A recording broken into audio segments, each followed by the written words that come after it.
This week I've been out and about at a major property and investment conference in Leeds and taking a particular interest in why it is that so many young people in Northern England see their futures outside the region and what can we do about it.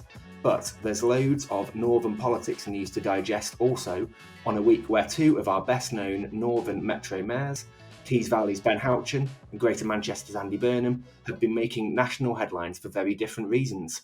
So let's chew over what some of those stories mean for the North with the help of a friend of the podcast, Henri Murison, Chief Executive of the Northern Powerhouse Partnership think tank and advocacy group. Henri, welcome.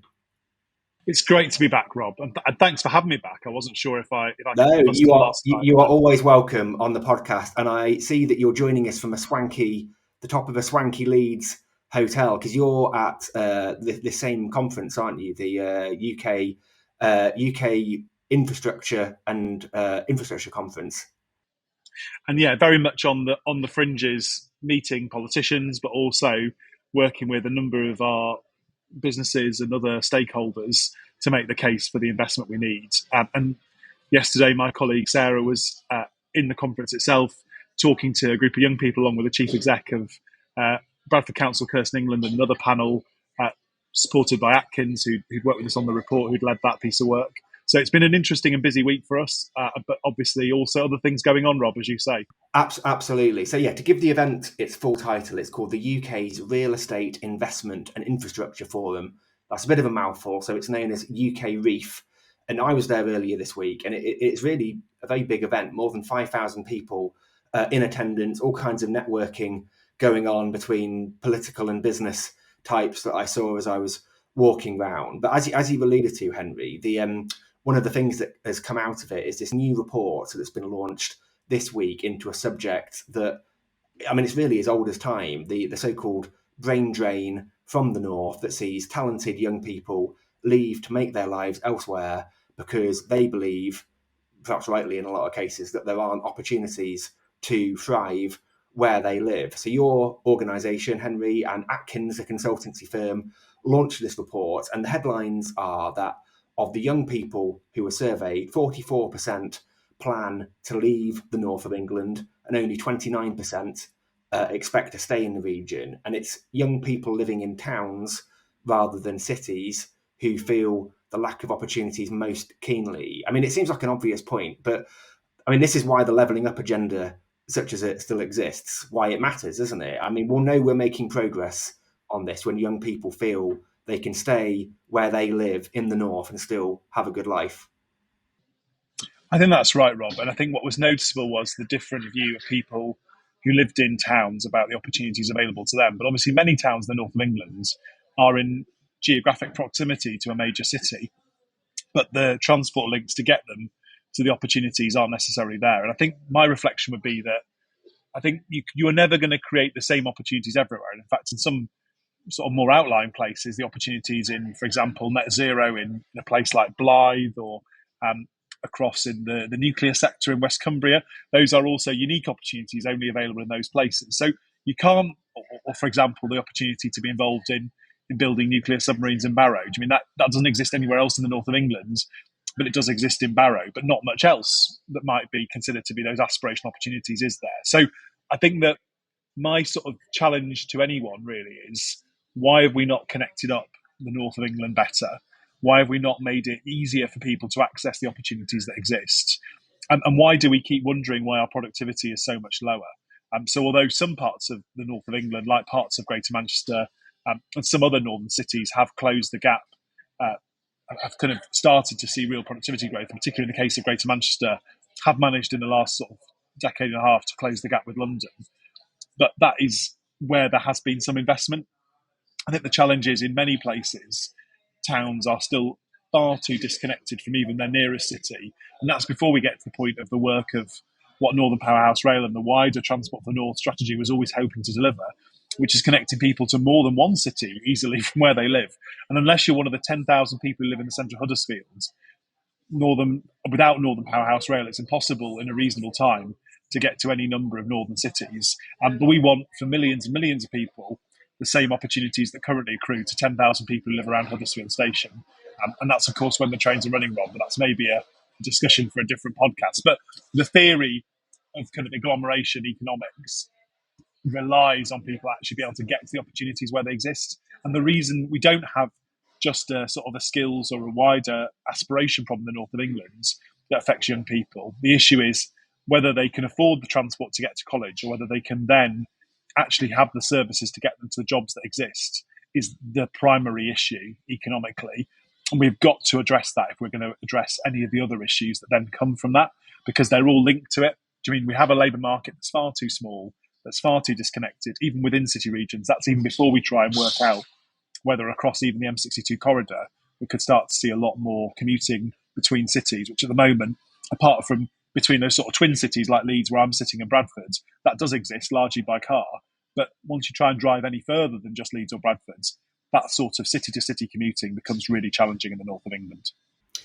So there was a fascinating debate about this, as you've said, at UK Reef, and I went along to hear from some of the young people who contributed to the report. Let's hear from one of them now. This is Akram Ahmed, who is a 19-year-old from Middlesbrough. So my name's Akram Ahmed, and I am born and grown up in Teesside, specifically the Middlesbrough area. I'm currently working in the North East region as well as a degree apprentice in the construction and engineering industry. Fantastic. And you have just been talking just now at this panel, and you were saying a lot of young people on Teesside, they have had to move to make a success of themselves. I mean, why do you think that is? Absolutely. I think the issue itself, it starts from the very top. It's what we're fed and understood as younger people, especially coming through education. So when I went to school and specifically college and studied my A-levels, it was the idea of to gain a better life, you have to move away and work elsewhere. There wasn't really much emphasis on work within the region, and I think this really, you manifest what you're presented, and I think that's what we were presented growing up. So I think there should be more really targeted around making younger people aware of the opportunities within the region. And again, I've been very fortunate enough to still work within the North East, and I think this has come between me because of me going out the way and doing my own little research and looking at. There are projects within Teesside, there are projects within the area, but it's making the younger generation aware that there are these projects. Yeah, absolutely. And what are the big issues you think what's the one issue you think that you'd like to see tackled that would make a difference to young people like yourself to keep them on Teesside in Middlesbrough? I think the key thing that I touched up within the talk itself was leisure, and I think this is something that's key. Especially, we heard from Cameron, who was part of Bradford City Council. He talked about people earning their money and wanting to spend it within the area that they're earning that money. If there's not those facilities available, they're going to want to move elsewhere, and I think this is key, especially for the younger generation as well, having accessible leisure facilities. I personally enjoy going to the gym. I enjoy accessing spa facilities. I also enjoy playing football, playing cricket, getting involved into as many sports as I can. But I also understand that there's a perception that a lot of the younger generation they're walking around and confiding in the streets, and I think this can, in a lot of the deprived areas, especially in the town centre, this can essentially allow some people to fall into turning towards crime. So I think it's having that accessible facilities for the younger generation in which they can understand, right, we can go here, it's a safe place, and from that you build a stronger community, you build a stronger bond, and people who want to better themselves and want to improve the area, they want to reinvest, and I think that's key. Akram, thank you so much. Thank you very much, Rob. And for a different perspective, I also spoke to someone who's hoping to make her northern city a better place for younger people to stay in the long term, and that is Kirsten England, who is the Chief Executive of Bradford Council. Let's hear what she had to say. I think that's something that came through in the debate, actually, that I think we started talking about Brand North, and in actual fact that we need to position the offer of the North to our young people who are born and raised in the North, but also to people from outside of the North who we want to attract to come here. Because actually there's an ability to have a great quality of life, to access opportunity and build good lives here. We don't always present it. We haven't got the cachet sometimes that is perceived to be associated with some of the big cities. cities, and among some of the big cities in the north, of course.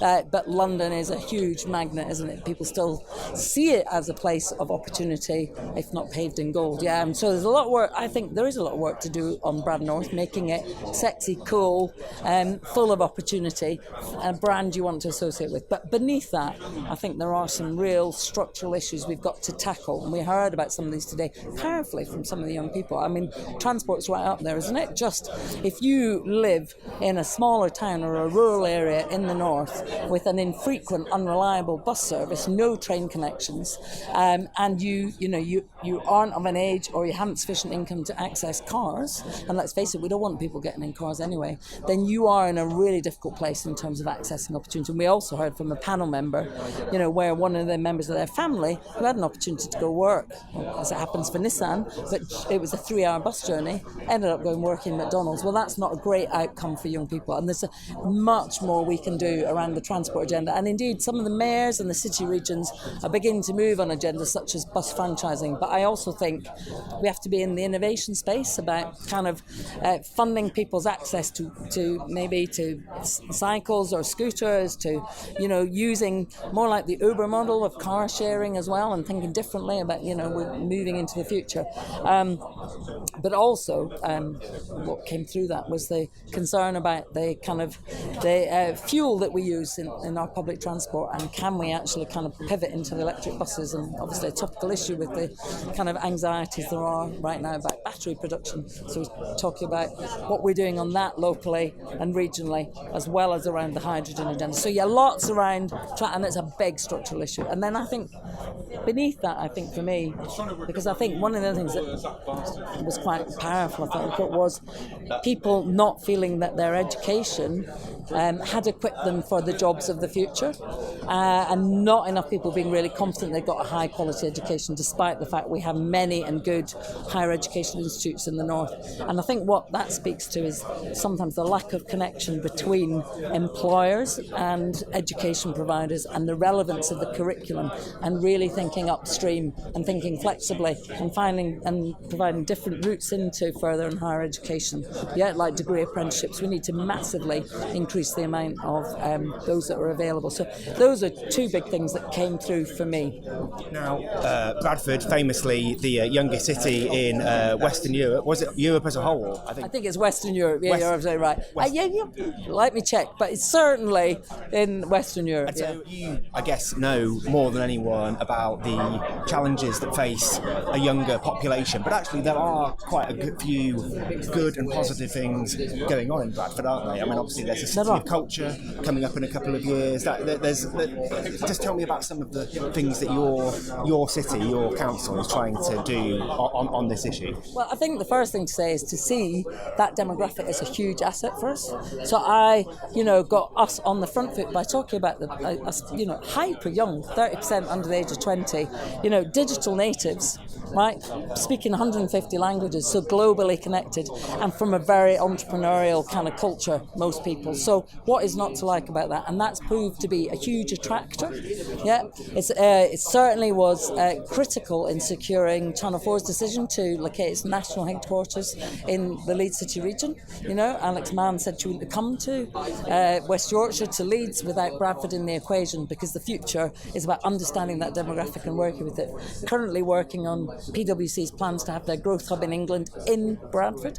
And what is that about? They've discovered a seam of talent of young people, not all of whom have had higher education, but have huge talent and appetite, and are really attracted to working for a blue chip company like PwC. So some of those things have proved to be big attractors in and of themselves. The other thing is, in terms of the future of the north, with ageing city regions, to the north, and a tightening labour market for all sorts of reasons we understand, this is a huge opportunity, the labour market of Bradford. If we can get our young people ready for the opportunities of the future and invest in the transport infrastructure for them, then we can get them out to opportunity as well as bringing them to the opportunity we have. We've done a number of things to build that. So the first is we have what we call industrial centres of excellence, which is curriculum-based, further and higher education, employers and ourselves, developing pathways into employment in the growing sectors of the economy. So that's advanced manufacturing, creative industries, digital technologies, health and social care,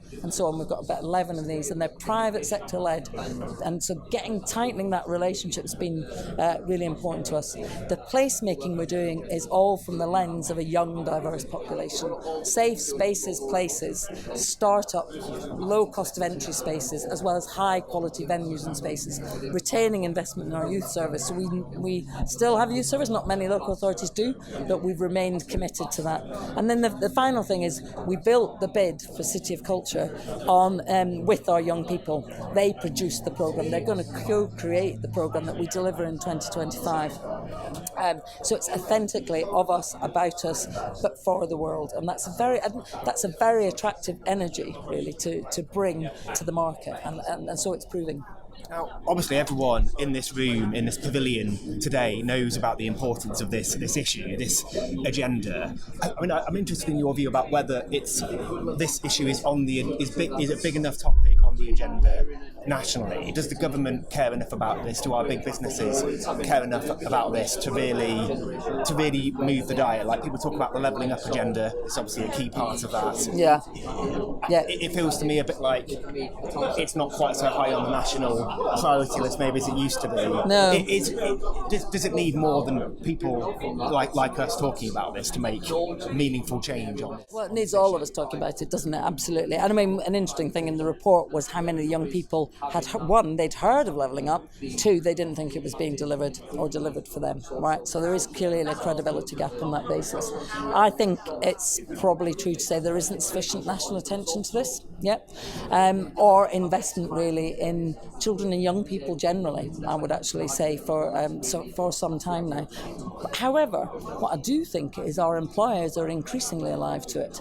So talking to some of our employers, and particularly in the private sector, not so much public sector, where the age demographic is that much younger, because we haven't worked hard enough in the public sector, they are really thinking about the meaning of work for young people now, and it's quite different than for the older members of the workforce. They want meaning, they want purpose, they want support, they want to be able to give something to society as a means to fulfilment, as well as, of course, a good wage and career progression opportunity. But they're definitely noticing the shift, and I do think big corporates, particularly those facing tightening labour markets, are thinking hard about this, and actually that's the opportunity to influence government, actually a public-private collaboration with government to say this is about the future of the UK. We can't thrive unless we have that young labour force that's up for it, that can actually take our industries forward, and really this needs attention.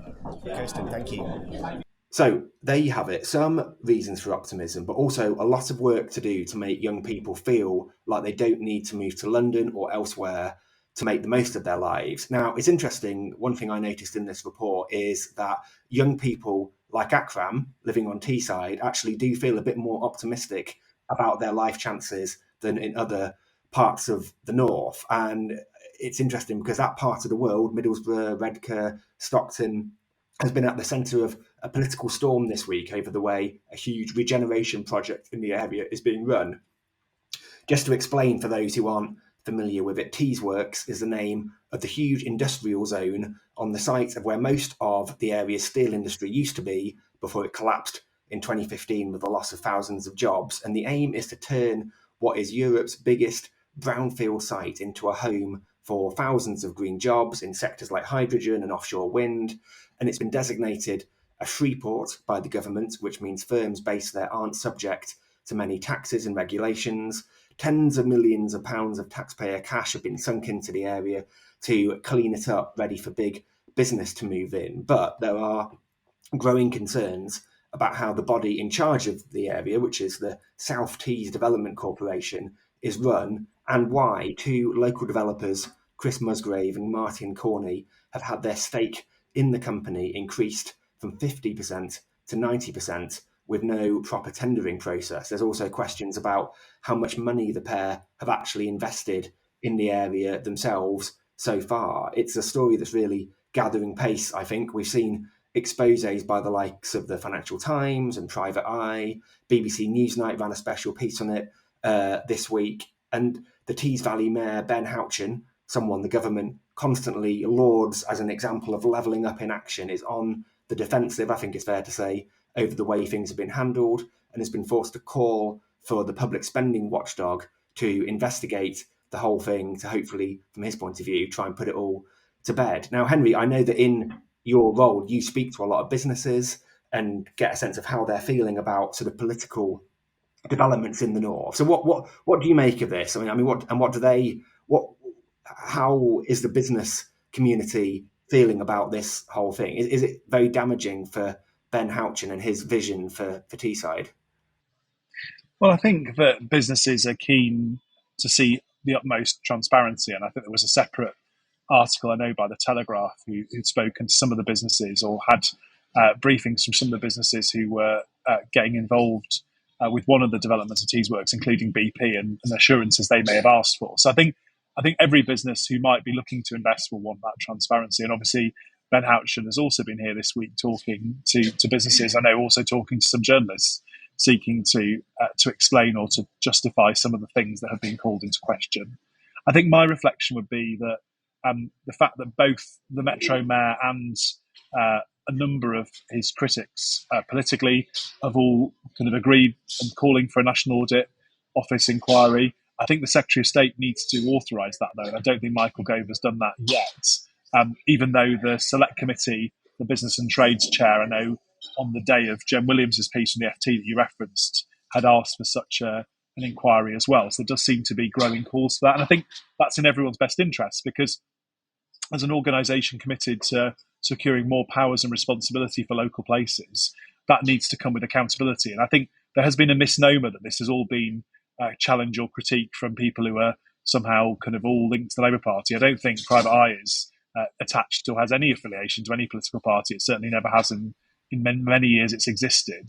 And the Financial Times as well. They're not exactly a Labour. No, not some sort of Labour rag. And I think what is particularly interesting in the Jen Williams piece is the reflections of Steve Gibson about the fact that to not parse Steve's words, that the business model that was adopted in order to make use of the Freeport necessitated a change in business model that hadn't been the one he had preferred. So obviously originally the site was going to be developed more slowly, and that would have allowed the public sector to retain more ownership.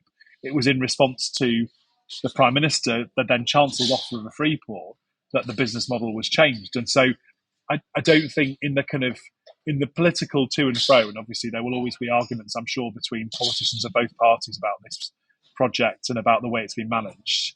And I think the business community are probably listening more to people like Steve Gibson about what he thinks about what's gone on.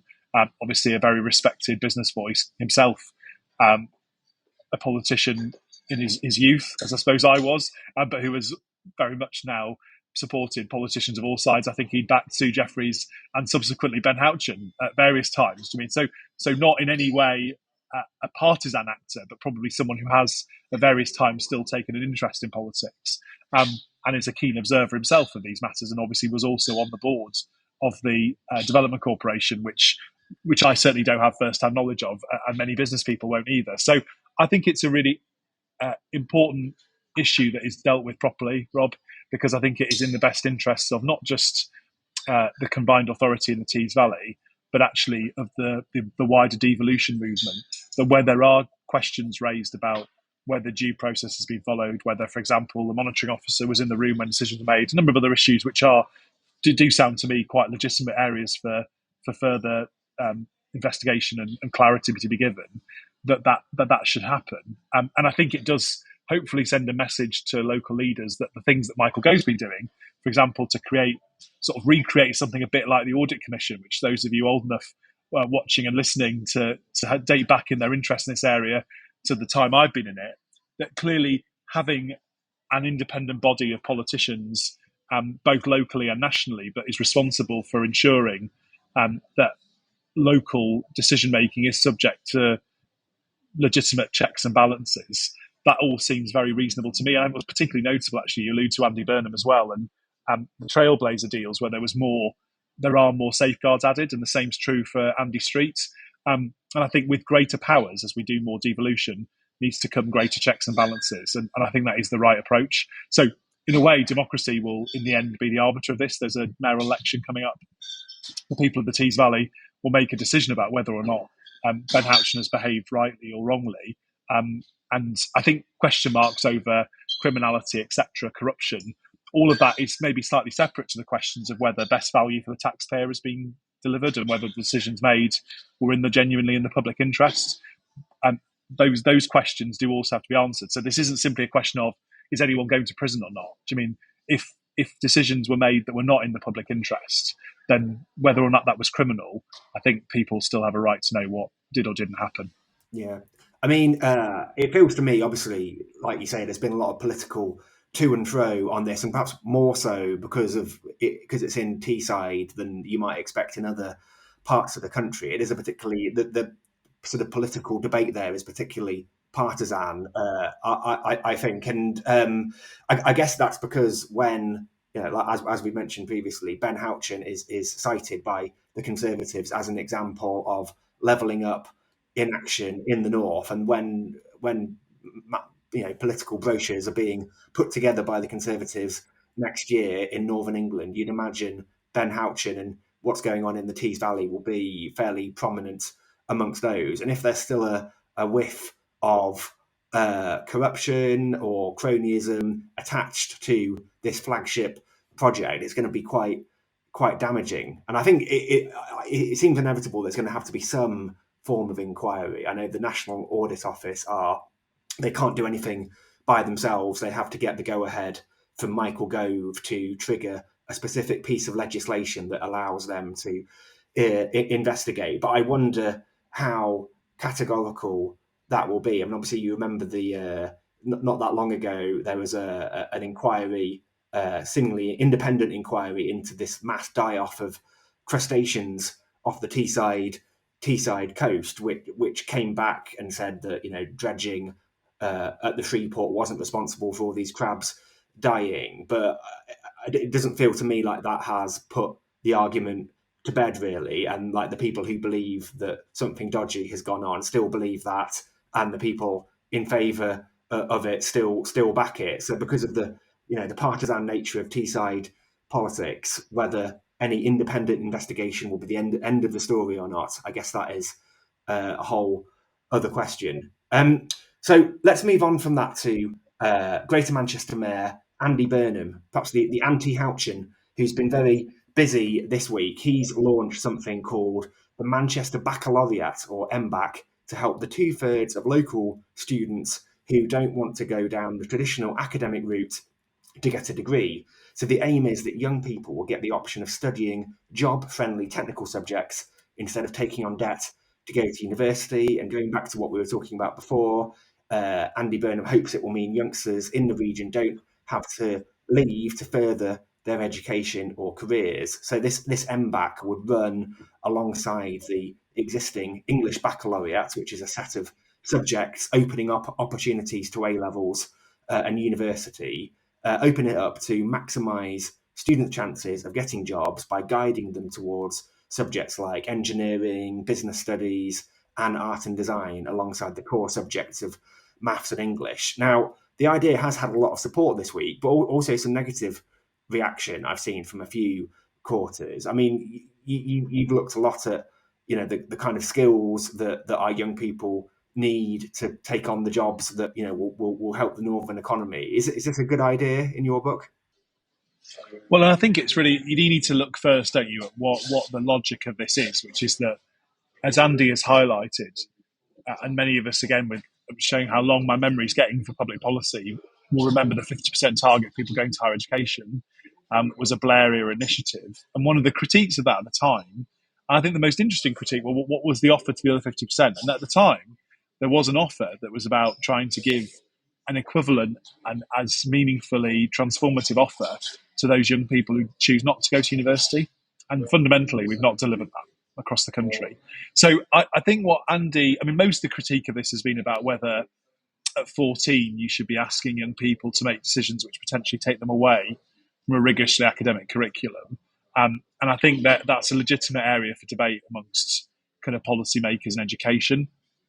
I think the overall response in the business community has been overwhelmingly positive. Our Vice Chair, Jürgen Meyer, who's been involved in the Greater Manchester LEP previously and a long-standing employer in Manchester when he was CEO at Siemens that has its headquarters in the city and has long had a presence in Greater Manchester, welcomed this strongly. So I think whatever the the rights and the wrongs of exactly how Andy's going about trying to value and better enhance the attractiveness of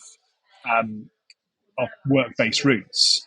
The overall direction he's taking, I think, is the right one. And obviously, this is all subject to further negotiation with government.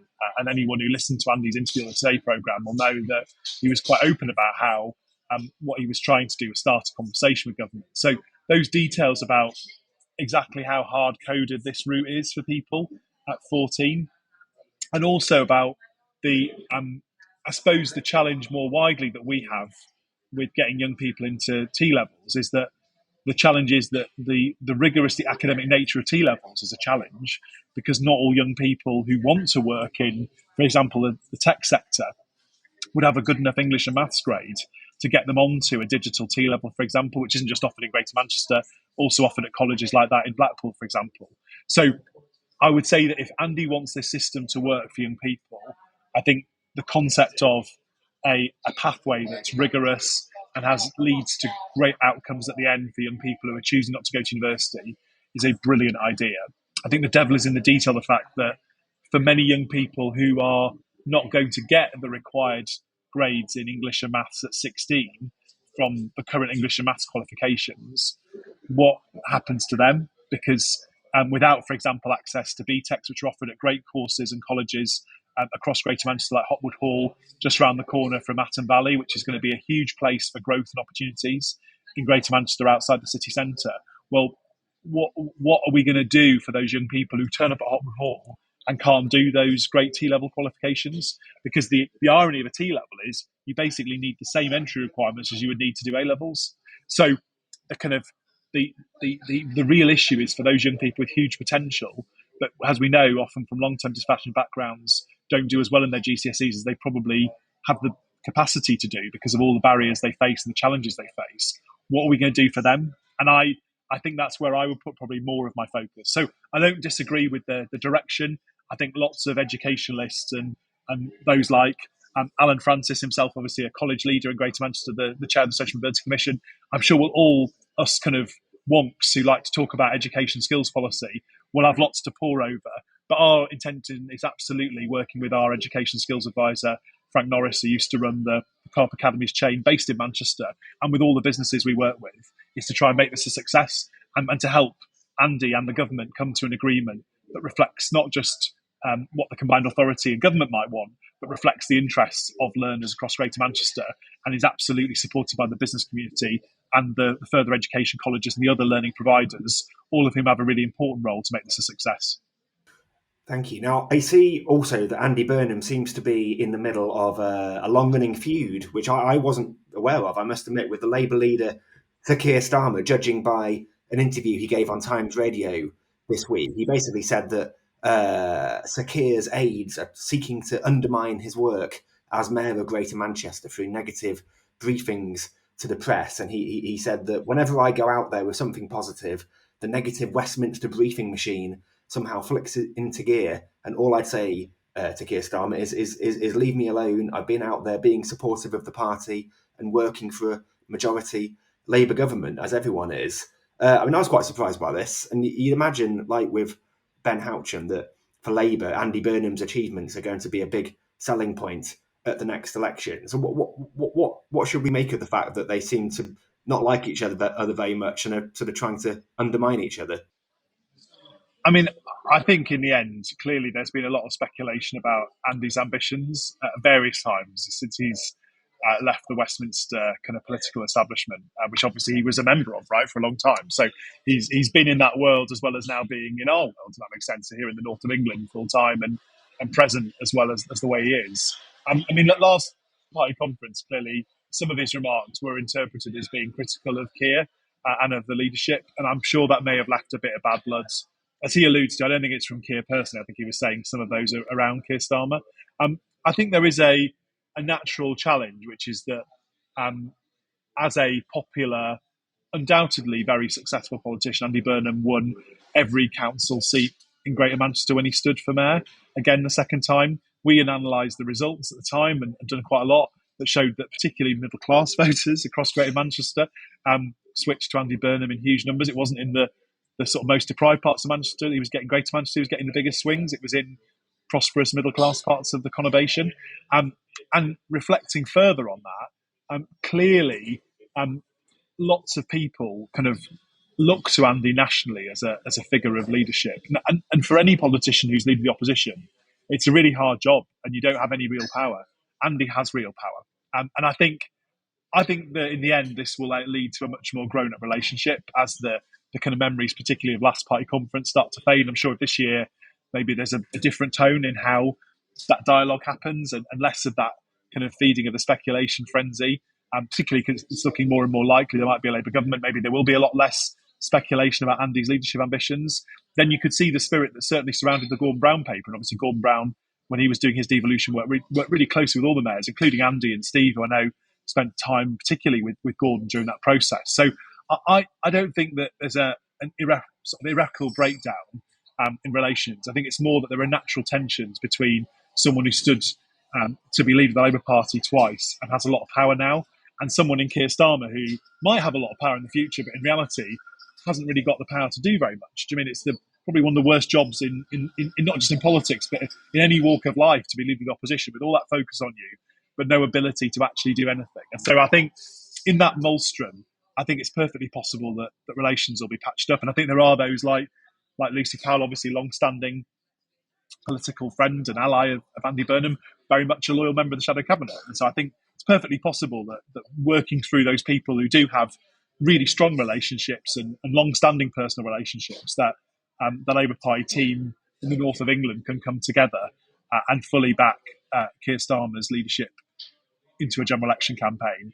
But it's absolutely probably natural that someone in that job with that level of political profile is going to be seen as an alternative power base. And certainly a lot of the momentum and remaining people on the left in the Labour Party look at Andy as their kind of one of their few remaining prominent figures who has any remaining kind of link to them. And although obviously he's not of that political tribe, I mean, he's very much his own man and not part of the Corbyn project directly, I think those people look to anyone who they think can challenge Keir Starmer. And so I think it's probably more that group of people in the Labour Party who are desperate to have someone to champion their views, who are looking to Andy to be an agitator.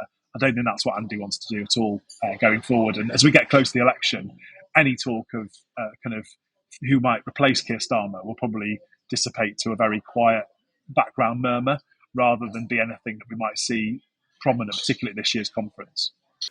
So, Henry, before we go, I thought I'd get your view on a big question, which is probably one that we could talk about all day long, which is there such a thing as the North-South Divide, and is it a helpful term for us to be using when we're talking about this stuff? So I asked because I got onto this subject with Alastair Campbell on the podcast last week, and this is what he said.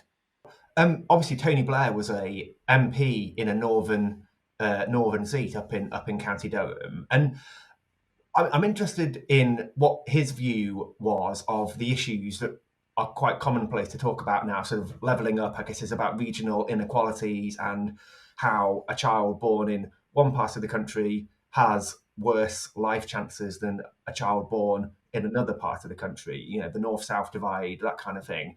My sense, looking back on it now, is that wasn't a sort of a key thing that the Blair government was thinking about, and it was you were more working on the basis of, you know, a sort of a rising tide lifts all boats, and that if the country is doing well, then the poorer parts of the country will therefore be doing well, and you didn't give as much thought to how to sort of bridge the inequalities within the country. Is that a fair assessment, do you think? No, I don't think it is. I think if you look back I think one of the worst things this government has done is getting rid of Sure Start, for example. Now, Sure Start wasn't a north-south thing. It was about how do you help young children get a decent start in communities that might be struggling, left behind, deprived, whatever you want to call it. And a lot of those were in the north. A lot of them were so a lot of the best work that Sure Start did was in the north of England. But you have to remember the reason why we once did a thing in when I was working in Number 10, we did a report on the North-South Divide trying to show that there are actually greater inequalities within regions of the UK than there were between regions of the UK. Some of the worst poverty in the country is in London. Some of the worst poverty in the country is in Cornwall. Cornwall's got, abject poverty in certain places. There are parts of the north that are very affluent.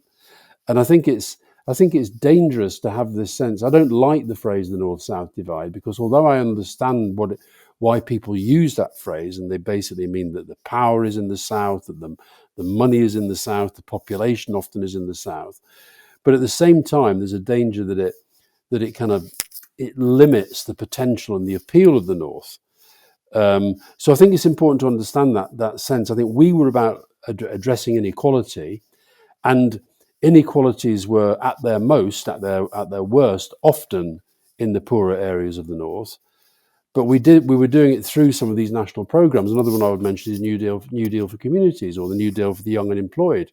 I don't have the data to hand, but a lot of those people who benefited from that program would have been in London and the southeast, because there was a lot of youth unemployment here as well. But I suspect that proportionately, that program would have helped people in the north more.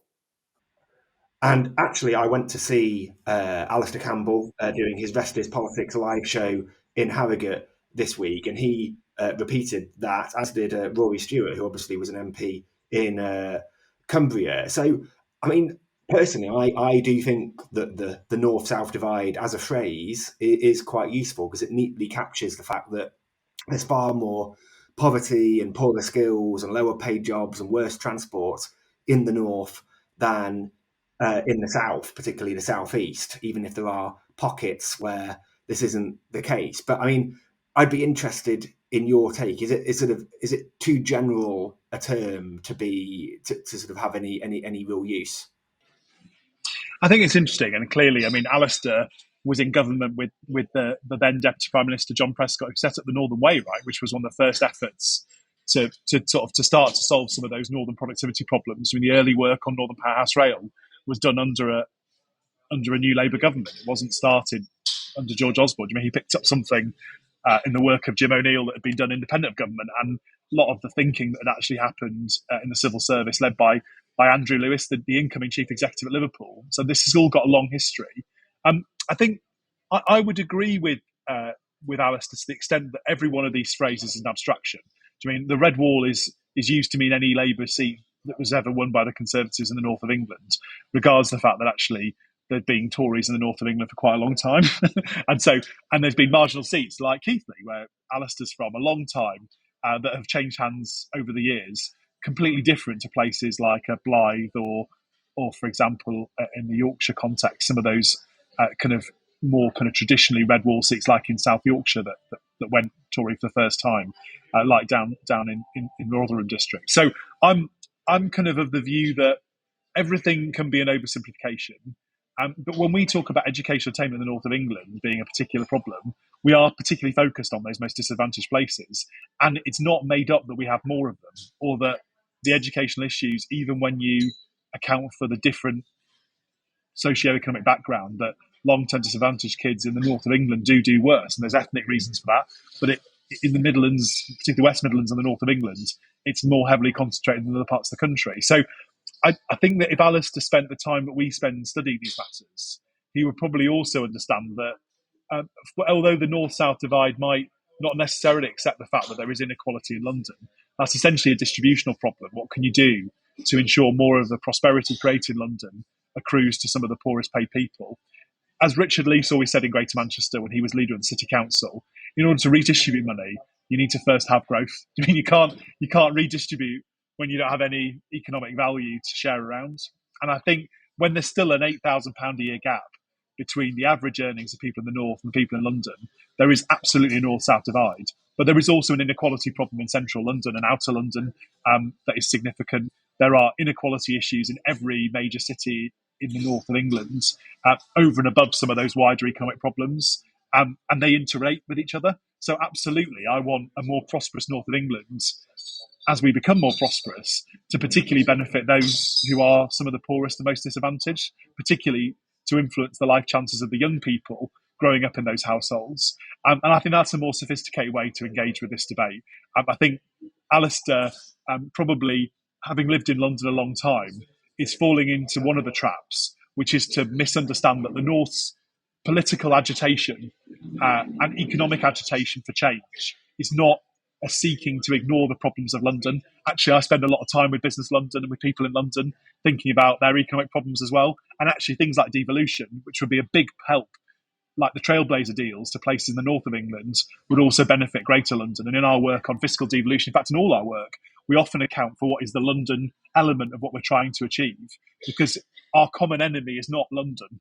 Our common enemy, I think, is the Whitehall and Westminster policy-making bubble, which largely is what is responsible for our economic problems, because they don't understand the barriers to productivity in the north of England. And if they do understand them, they've systematically chosen to not act on them for many, many decades. Alastair, of course, was part of that bubble for a number of years. And although he may not know he played a small part in helping to address it by letting the Northern Way happen under John Prescott's leadership, he probably also needs to think reflexively about the fact that New Labour did give power to London, did give power to Scotland and Wales, and very rightly to Northern Ireland, but failed to devolve power permanently to the north of England, created regional development agencies that were then abolished because they had no democratic oversight, because the referendum for a North East Assembly was lost, not won. I think if I was Alastair Campbell, I'd think about why was it that it took a Conservative Chancellor to devolve power to the north of England, and what does that say about the New Labour project? And as someone who worked for the Labour Party when Alastair was in government, I have a lot of fondness for him personally. But on these questions, I think his analysis and his response to what we're trying to do as the north of England is less sophisticated than I would expect from someone who has his background as a Keighley lad and a long-standing Burnley fan. And like Jim O'Neill, who always comes back to watch the football, our chair, obviously he does come back religiously for those home games. So he sees what's happened in Burnley, what's happened through that legacy of deindustrialisation. And yes, the New Labour project brought great public services, huge investment in schools and hospitals in the north of England, but it didn't transform the life chances of people who live and work here, because it didn't deal with the fundamental barriers to productivity effectively. Because although it was part of delivering a tram in Manchester and other projects that still carried on in those years, the transformational change we would have needed, for instance, to better connect the north of England up, particularly by rail, didn't happen under a Labour government either. So there are 13 years of not making a lot of progress under the Conservatives, but they inherited a situation that wasn't particularly that much better under a Labour government. And that is something that anyone who's been involved in public life for the last 20, 30 years should reflect on, because unless they did something about it, they're all complicit in the fact that we are in the mess that we are in now. Well, that is one for Alastair Campbell to respond to or consider next time he's up north for a Burnley game. Henri Murison from the Northern Powerhouse Partnership, thank you so much.